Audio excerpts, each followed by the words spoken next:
today we are going to discuss feminism and queer theory. We're going to discuss these two things together because queer theory is sort of like an offshoot of a lot of feminist theory in the international relations sphere. So, one of the things that's important to note is that the first goal of feminism in international relations was just, we should talk about women. It was just not a thing that was being discussed at all. So this includes both the decision-making bodies that we have to talk about in international relations, so things like UN representatives or parliaments of given countries, but it also just included a focus on gender in international relations, period. It was assumed that the daily lives of women don't impact international relations in any way and are not impacted by international relations in any way, which is an absurd assumption if you stop to think about it for 5 seconds. But we'll talk about the basis for those assumptions here in a second.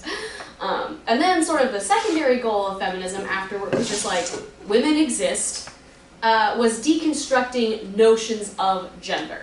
And this got really important because assumptions about gender end up impacting a lot of the decisions our leaders make. So we'll also spend some time talking about the way that feminists deconstruct gender and what that means then for decision-making in international relations. And one really key part of both of these things is the distinction between something that is gender-neutral and gender-blind. So gender-neutral should be we have no relationship to gender. Hypothetically, this is how international relations should be. In a world without patriarchy, that's exactly how it would be. Everybody would be affected in exactly the same way. But we don't live in a world without patriarchy, so that's not how things work. And we see this in everyday instances as well. So something that should be gender neutral, like a pen, is then made into a gendered thing by companies like Bic when they come out with Bic pens for her, which was a real thing and is as dumb as it sounds. It was incredible. Did it just add Did they just make it pink and then add 90 cents to the price tag? They made it pink, sparkly. It was slightly more expensive, and it was more slender. It was next level stuff. It was hilarious. And so that's when we sort of get the inverse problem, where we're well, women's small, delicate hands couldn't possibly use big, manly pens, so we gotta make them their own pens. And then we have the inverse of this problem in things like international relations, where there is a very gendered element to a lot of the way that international policy affects people, but we're just choosing to ignore it. And this is what we call gender blindness. And so a thing that should hypothetically be gender neutral is not, because of the way that our society works. Alright, so the first stuff that we're going to get into is just women exist. And they are indeed affected by international policy. And so unfortunately the way that this manifests the most frequently and sort of the most obviously is in gendered forms of violence. And so this was the easiest thing for our first feminist IR scholars to sort of point out, is that women face a uniquely gendered form of violence. And this can happen in a lot of different ways. And so one of the things that the UN sought then to do was to see what the scope of this so-called gendered violence actually is. How big of a problem actually is this? And so their most recent Unite campaign, which has existed for a couple decades and does this survey, redoes the survey, the most recent version of the survey still found that approximately 7 out of 10 women globally will experience some form of gendered violence in their lifetimes. So, still not great numbers. Even after a lot of campaigns to try and prevent this sort of stuff. And the types of gendered violence that women experience are not just catcalling. One of the things that the most recent report found is that approximately 600 million women still live in countries where domestic violence is not illegal. And so beating your wife is totally fine. And so that's one of the things that we sought then to try and quantify, is how big is the problem. And in doing so, one of the things that feminist scholars pointed out was that we saw this phenomenon in every culture. And so this is where we get the idea that it is globally present and culturally non-specific. Women everywhere face gendered forms of violence. It doesn't matter whether we're talking about the United States, whether we're talking about Syria, or whether we're talking about China. Now, this tells us some stuff. It means that it's not that there is no cultural specificity to the way that patriarchy manifests itself. There certainly is. But rather still that patriarchy is a global phenomenon. And this will become really important when we start talking about like Western or liberal feminism and the implications that that has for later generations of feminists. Now, one of the things that feminist IR scholars really had to fight was our ideas of peace and what peace means. And so more likely than not, if you debate a Fem IR team next year, one of the things that they're going to read is a card that says something to the effect of, you have treated war as an event and not as a structural process. So what this means is that the way that we commonly look at war and conflict in international relations studies is as these discrete events. We look at the Vietnam War, we look at the Cold War, we look at World War II, that sort of stuff. We look at the Russian invasion of Ukraine. We look at them as these discrete events. And so then that means that we are either at a time of war, so there is a war going on, or we are at a time of peace. Hypothetically, this time of peace should be like, all rainbows and happy times. But one of the things that feminist IR scholars pointed out is that the war often doesn't end for women. Is that in most contexts, there is a constant war being waged on women in a variety of ways by patriarchal structures in a given culture or in a given country. And so that should then make us question our ideas of what peace and stability really mean. Now, that's not to say that war is a good thing and we should never not work to end war. Ending war is still probably a good thing.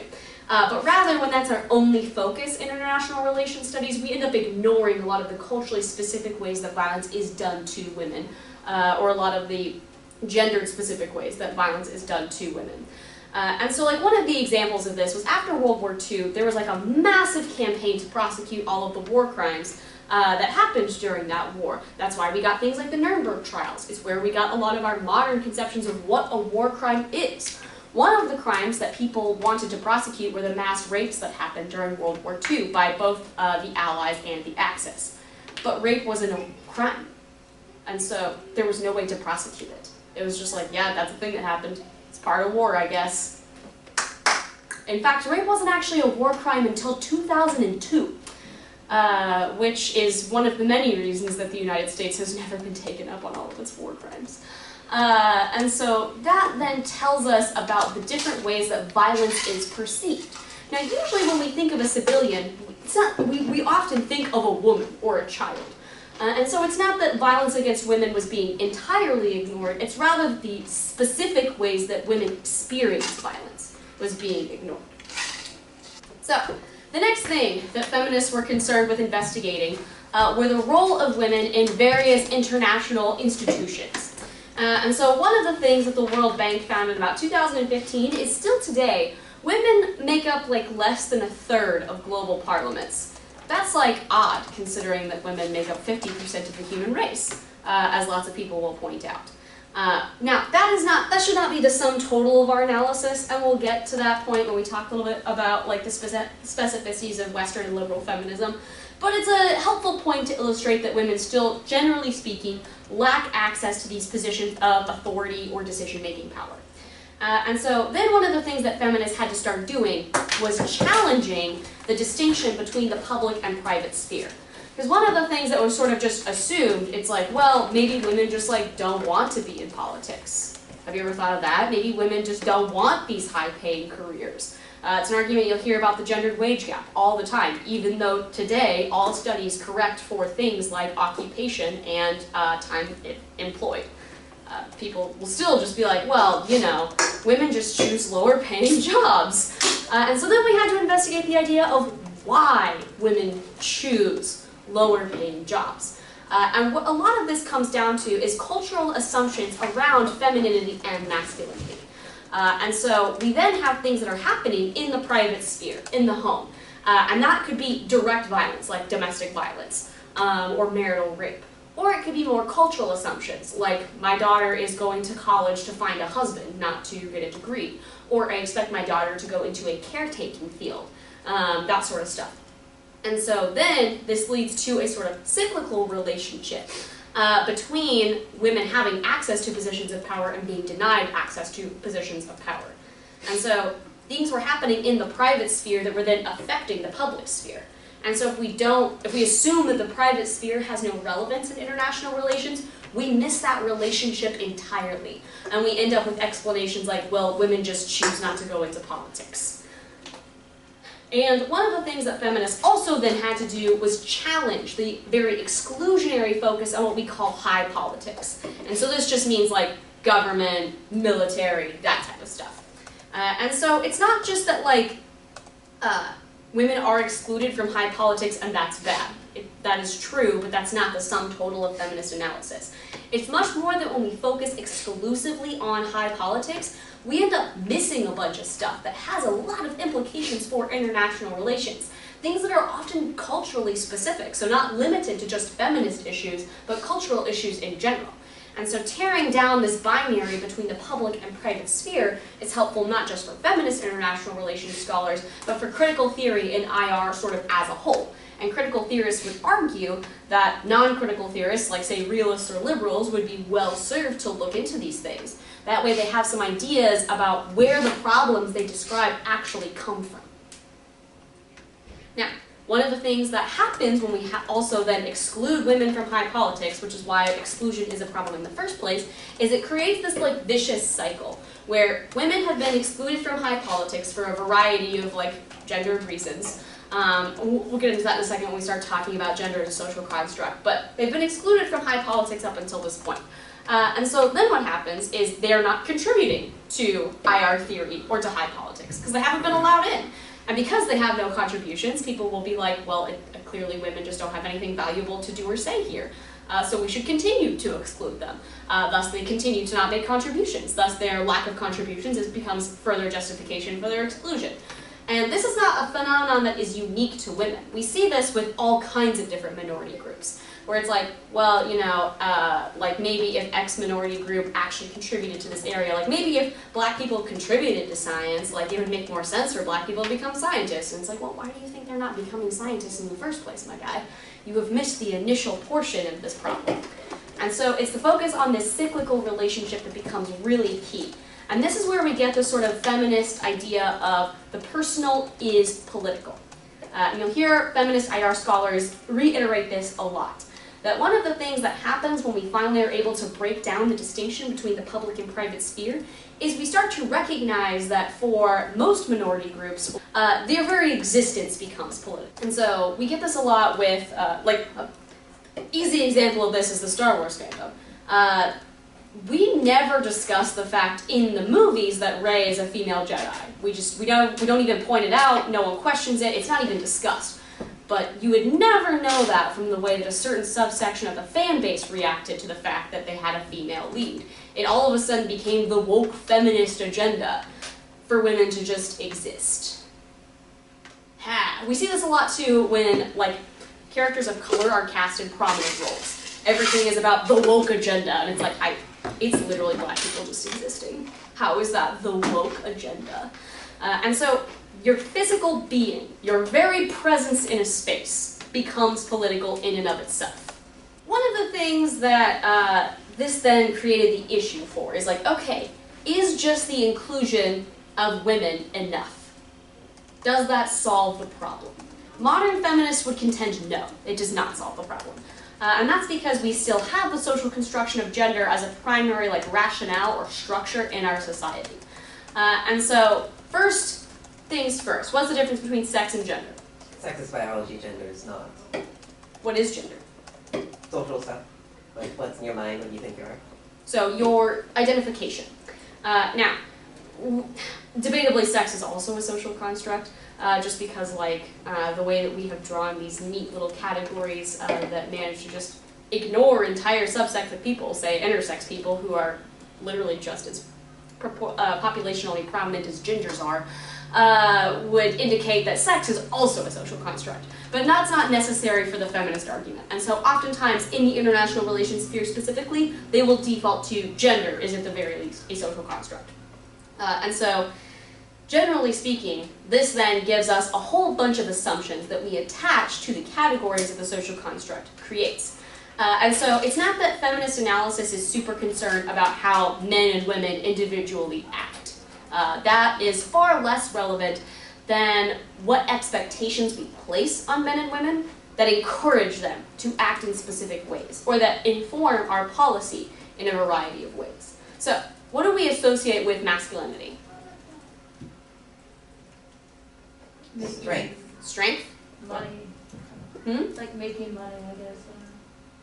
Breadwinner, provider, yeah, definitely.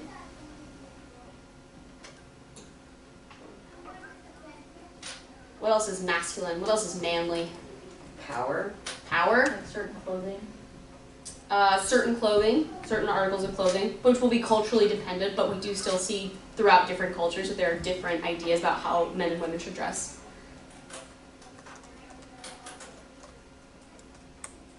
Building. Like woodworking, I guess. Certain occupations Yeah, or yeah. hobbies absolutely might be considered manly. What do those occupations and hobbies usually have in common? They like do stuff, like lots of stuff, like physical stuff. Like you're working with your Physical hands. labor. Physical labor, you're working with your hands. Some of that does depend a little bit on class, and so white-collar masculinity is often a little bit different than blue-collar masculinity. Yeah, so are any of those bad things? Like what do you mean? Like, are any of those things that we associate with masculinity bad things? No, not necessarily. Are there any negative associations we have with masculinity in our culture? Meanness or like badness or like Emotionless. Stoicism. So some people would say that's bad, some people would say it's not. And then anger. Anger is also something that we commonly associate with men, that we don't so much with women. So then what are some associations that we have with femininity?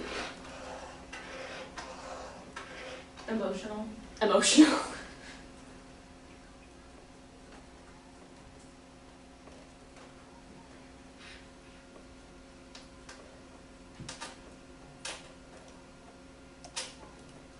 What else? Like house chores, like Caretaking? yeah. We'll call it caretaking. Absolutely. What else?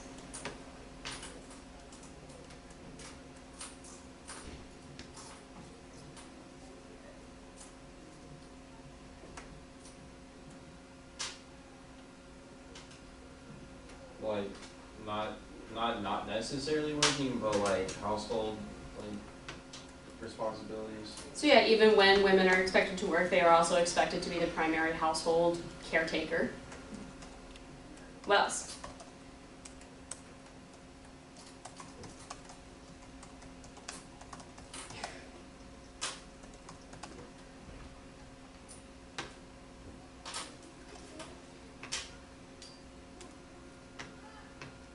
beauty. Beauty, absolutely. We expect women to be aesthetically attractive. What else?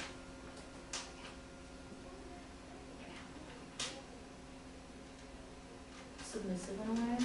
Submissive, sometimes like demure or quiet. Yeah, absolutely. And so are any of these things necessarily bad? No. No, not necessarily. And so it's not that the traits that we have associated with masculinity or femininity are inherently bad. It's the fact that we assign these roles based on what we perceive to be the category that this person belongs to, and then force people to act in a certain way. And so people are often punished in general for acting outside of their gendered norms or expectations. But one of the things that we find is that femininity is also punished a little bit more stringently than masculinity. And so like deviation outside of masculine norms is often punished more strictly than deviation outside of feminine norms. So what might it look like for like your average high school girl to deviate from feminine norms? What are some of the ways that this might manifest? Like short hair. Short hair, it's a big one. Clothing. Different clothing choices, yeah. Especially for like Gen Zers. You seem much more comfortable. Zoomers. What? The Zoomers. The Zoomers. I thought you said I consumers. never thought Mom Dude would come back. Wild.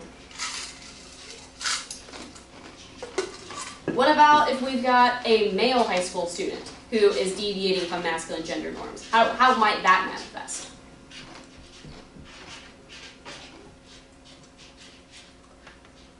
Like makeup. Same thing with clothing.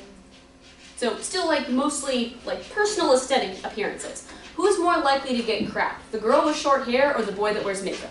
Right, what does makeup? The boy that wears makeup. Yeah. Because generally speaking, it's femininity that is viewed as more punishable or less desirable. And so this is where we get a lot of like girl boss lean-in feminism that happens in like the 2000s, is this idea that like women should become more masculine. That femininity is in fact bad, and so the answer is for women to become more masculine. Which has been memed from here and back to today, which is excellent, but was not always the case. And so one of the core like conceptions that feminists have is that anytime we create a binary, it's going to become a hierarchy. And we see this outside of feminist scholarship in general, but especially outside of feminist IR scholarship. Like that's literally the basis for the Brown v. Board decision, is that if you make something separate, it's never going to be equal. And so by creating these binaries and creating these categories and these structures, even if hypothetically neither thing in the binary is inherently bad, we will place more value on one of those things than the other. So we have placed more value on masculine characteristics than feminine characteristics. And we see this all the time in debate. It's one of the reasons that female debaters are often like forced to adopt a much more masculine speaking style. So generally speaking in our culture, women use a lot of uptalk, meaning that they like put like a question mark sound at the end of their sentences. They're more likely to use qualifiers, that sort of stuff. Things that in general soften their statements. Whereas men are far less likely to use these things and are far more likely to just sound confident. And debate kind of have to sound confident, otherwise you're not going to do very well. And so it then like trains these speaking mannerisms out of female debaters over time. Now, that's not necessarily a bad thing. But one of the things that's really interesting is that the longer women have been in debate, oftentimes they will express that they have these interpersonal conflicts that basically come back to, I don't speak like people expect a woman to speak. I speak confidently. I mean what I say. I have evidence to back up my statements, and people aren't ready for that. And so it concerns them, which I think is always super interesting. And so one of the things that then we also have to start challenging in the international relations context specifically is this idea that men are protectors and women have to be protected. So one of the things that you'll see like a lot when you read about the civilians fleeing Ukraine are that it's women and children. It's not that there are not women and children fleeing Ukraine. There absolutely are. But it's certainly not exclusively women and children. But that's a really easy way for us to villainize the Russians. For us to say, look how bad they are. They are forcing these women and children to flee from their homes. We wouldn't talk about men in the same way. Which does a couple of things. It, first of all, ingrains the idea that women are like these inherently peaceful creatures that must be protected at all costs. And so this is one of the things that feminist scholars are trying to break down today. It's like, no, women can also be violent. That's just generally not what's expected of them. And so it's a less frequent phenomenon. Like when we look cross-culturally, generally speaking, the overwhelming majority of acts of violence are committed by men. Now, that's not because men are like inherently violent creatures. It's because societal expectations for men make violence more of an option for them. And so that's one of the things that feminists are trying to get rid of. This idea that men are inherently violent and women are inherently peaceful. Because it means we end up ignoring a lot of the violence that does happen to men, because it's just like, well, they're men, it's fine. And we also end up ignoring the sources of a lot of violence. This is something we see in the gun control debate in the United States a lot. It's like, well, sure, ideally we could just take guns away from people like school shooters, but we should stop ignoring the fact that like 99% of school shooters are men. There are reasons for that, and we should look at those underlying cultural assumptions to try and stop violence at its root instead of just dealing with like the symptom of the problem. Now this is also what gets us into questions of add women and stir. This is going to be the #1 answer to the permutation when you are debating Fem IR teams, is that the permutation is adding women and stirring. And so when we only try to increase women's participation in global institutions, then that doesn't actually solve the root of the problem. Let's say that we had a female president and that 50% of the US Congress was female and 50% of US Supreme Court justices were female. If we're still bombing the crap out of Iraq, we haven't really solved the problem here. It's still a form of imperialism, or what's often called Western feminism. And so this gets us into modern notions of feminism that rely a lot on intersectionality. And so intersectionality is when we look at multiple types of oppression that exist for a specific person. So like Audre Lorde, queer disabled woman of color. You know, you check a lot of boxes there. And so one of the ways that this manifests, and what's important for like intersectional theorists is not just that like these oppressions like stack on top of one another like Legos or something. It's that they fundamentally transform the type of oppression that these people face. And so Black feminists have coined a term called misogynoir to describe the particular type of misogyny that Black women face. We've just gotten done talking about how one of our notions of womanhood is that like women need to be protected, that they're these like delicate flowers. That's never been true for Black women in the United States. They have never had the option of being viewed as delicate flowers because of chattel slavery. It's one of the reasons that Black women are far more likely to get told that they look manly and other ridiculous notions. Like, I'll never get over the fact that someone said Serena Williams looks like a man. It's like, okay, sure, whatever. And so this then becomes really important. We also, one of the things that illustrated this for me most saliently was when one of my friends and I were walking to class in college. So catcalling is not uncommon in university towns because, you know, it is what it is. And so getting catcalled on your way to class is not an abnormal occurrence. What was abnormal is that I'd never seen what it was like for a woman of color to get catcalled before. So like catcalling usually involves like the gross usual comments about people's bodies and physical appearances and that sort of stuff. But like when they catcalled my friend who happened to be Latina, they also decided to add in a bunch of broken Spanish and like weird Mexican accents and like just things that I'd never heard in my life. And so like this is the way that it fundamentally transforms your experience. It's not just racism, it's not just catcalling. It's this like new gross mixture of the two that creates its own thing. And so that's why modern feminists are really insistent on studying these problems intersectionally. Because one of the other things that this gets us is our answer to the add women and stir problem. Is if you just add women to imperial institutions, they're still imperial institutions unless you do important intersectional analysis. So one common example of this was Laura Bush's rhetoric surrounding the invasion of Afghanistan. Is one of the things that she talked about a lot was that the Taliban was like torturing women and girls and was like ripping off their fingernails because they wore nail polish and we had to go in and save them from these terrible brown men. And like, it's not that those things weren't happening, they were happening, but the rhetoric was then used as justification for invasion. What dramatically increased after the US invaded Afghanistan? Oh, it was gendered violence. Both by just like the fact that war creates more instability, which makes gendered violence easier, but also that US troops committed a lot of that gendered violence. You'll know we invaded Afghanistan in about 2001, end of 2001, beginning of 2002. Rape wasn't even a war crime until 2002. And so like, this then creates this like sort of impetus for military incursion and military invasion that makes the problem much worse for women than it ever was. Alright, so queer theory. Queer theory gets a little bit more complicated just because now we're not only dealing with sex and gender identity, we are also dealing with gender expression, as well as like sexual orientation. So this is one of the most helpful graphics I've ever seen to like help illustrate the difference between the four of these terms. And it's something that we generally need to keep in mind when we're looking at our analysis, is the distinction between things like identity, attraction, expression, and sex.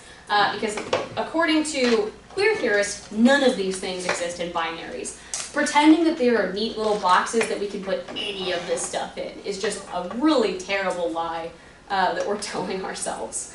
And so keeping in mind that like any combination of any of these things that would make somebody outside of the norm or non-normative, or rather, more accurately, part of a non-dominant group, would put them in the queer camp, as far as most queer theorists are concerned today. Generally speaking, when we first started talking about queerness, we were talking about it as a derogatory term for like gay men specifically. But today, that term means a whole lot of different things. And so like that's one of the things that does make queer theory a little bit more complicated. Oftentimes when we talk about critical theory in general, we are talking about an identity of some kind. that identity might be socially constructed, but it is still an identity. It's a categorical group, a discrete group of people that we can point to. And some queer theorists do use the term queer this way, to point to a discrete group of people whose either attraction or gender identity or gender expression or sex is somewhere outside of the norm, or somewhere outside of the dominant groups. Other people, however, do not use queer in the exact same way. They come from the same place, and so they're getting queer from sort of the same ideas, but the way that they're using queer has much more to do with just like non-normativeness or transgressiveness in general, not necessarily your discrete category as, say, a gay woman or something like that. And so one of the ways that this gets used a lot is to talk about the way that, say, like Black motherhood is experienced in the United States, is that it is almost a queer thing in and of itself, because people don't expect Black women to be worthy of like being taken care of at all. And therefore don't expect Black people to be worthy of being taken care of. And so the act of Black motherhood is in and of itself a queer act, or so Alexis Gumbs would talk about, which is a really interesting sort of spin on the idea of who is and is not queer. This is also one of the common explanations for why Black women are so frequently masculinized, is because we have these notions of Blackness and of motherhood that are incompatible with one another, or rather Blackness and womanness that are incompatible with one another, which means that a lot of Black women occupy a queer position whether or not they would actually identify as a queer person. And so one of the things that we gotta do here is we gotta take binaries are bad to like a new level. Like feminists were like definitely binaries are bad. Most of them, at least, are binaries are bad. Some of them not so much. Some of them couldn't care less. But a lot of feminists post Judith Butler are binaries are bad. Queer theorists then take this to the next level and say not only do binaries help us create hierarchy, but they actually give us less information than we used to have. And so it's bad enough that we've created this hierarchy between, say, cis people and trans people. But then by creating the categories at all, we obscure what it means to be cis or what it means to be trans.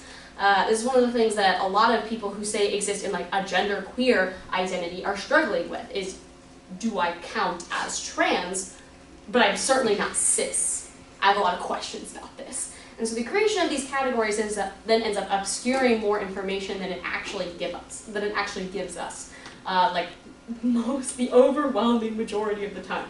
So it can't even convey basic information correctly, which makes binaries like all the more useless. Now, that does get particularly difficult when we discuss things like winning sort of like liberal rights for queer individuals. So this is a common problem that we discuss in both feminist and queer theorists, like canon of literature, is like, okay, so the gender binary is bad and we probably shouldn't have the categories of men and women at all. How do we talk about women's issues without talking about the categories or talking in the language of the categories? We can't. And so it creates this sort of like terrible chicken and egg scenario of like, well, we need to get rid of the categories because the categories are causing a lot of problems, but also we can't talk about the problems the categories are creating without talking in terms of the categories. And there's no easy answer to that. If there was, that person would be famous.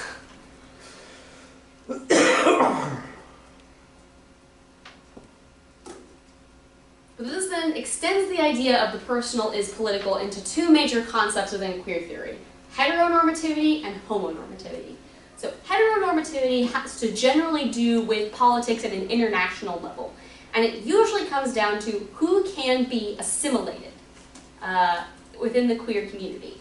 And so one of the things that we often see today is that, like, if queerness is going to be portrayed on television, it's usually two cis, white, gay men who are trying to live a white picket fence life. Think something like Modern Family, or the way that Neil Patrick Harris and his husband are so famous. They're people who are trying to fit into the conceptions of the nuclear family.